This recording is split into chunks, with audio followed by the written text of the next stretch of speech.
कधीच नाही चुकणार तुमचे फेवरेट टीव्ही शोज झी5 सोबत, तेही एकदम फ्री। आपल्याला बराच वेळ झाला ना येऊन, अजून विसर्जन झालं नसेल? अगं मी तुला म्हटलं ना चारू, इकडे खूप वेळ लागतो, गर्दी असते तिकडे, त्यांना यायला जरा वेळ लागणार। काळजी वाटते अधिपतीची, एक तर ते पाण्याचं ठिकाण आहे, गर्दी पण असेल। तुझ्या डोळ्यासमोर अजून अधिपती तेवढाच आहे काय, छोटासा, जेवढा तू सोडून गेली होतीस? मोठा झाला ना तो आता। बरोबर आहे तुमचं, पण माझ्यासाठी तो कायम लहानच राहणार। तो घराबाहेर गेला ना की काळजी वाटत राहते हो। एकदा का घरात परत आला का जीव भांड्यात पडतो। आईचं काळीच। मी काय म्हणते, तुम्ही जरा कोणाला तरी फोन करून बघा ना, यायला निघालेत का बघा। अक्षराला फोन करा। ठीक आहे।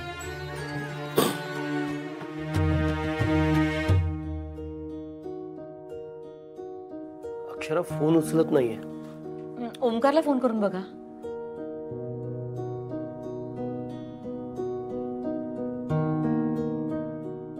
बोला मोठे मालक।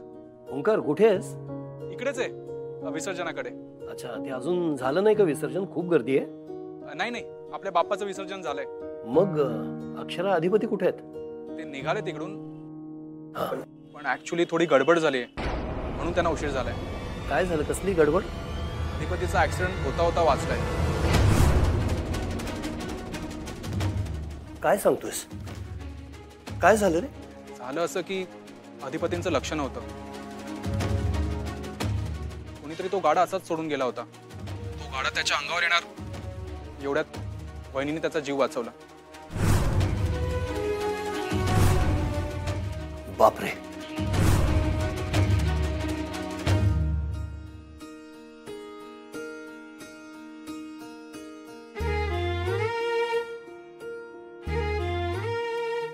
काय असं काय बघताय?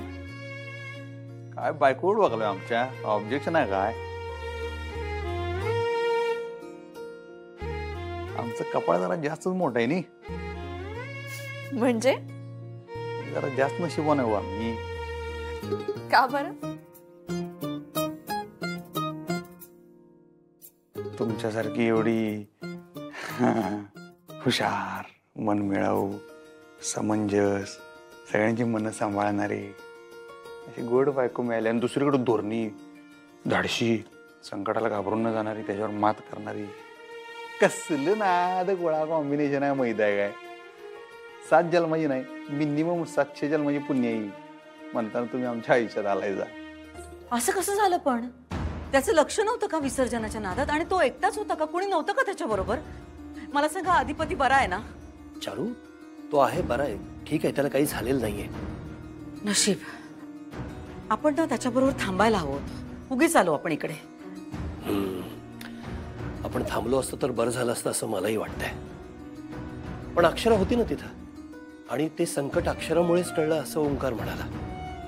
तू काळजी करू नको, ते दोघेही सुखरूप आहेत। पण मग अजून घरी कसे नाही आले ते? मला माझ्या मुलाला भेटायचं। मी काय म्हणते, आपण ना तिकडे जाऊया। आपण तिकडे जायची काही गरज नाहीये, ते दोघे निघालेत तिकडून, पोचले सुद्धा असतील। निघालेत? हा, बर, मग ते घरी आले असेल तर आपण जाऊन त्यांना भेटूया ना। हे बघा, त्याला बघितल्याशिवाय मला चैन पडणार नाही, आपण जाऊन भेटूया त्याला। झी5 ॲप डाउनलोड करा आणि पहा सर्व एपिसोड्स एकदम फ्री।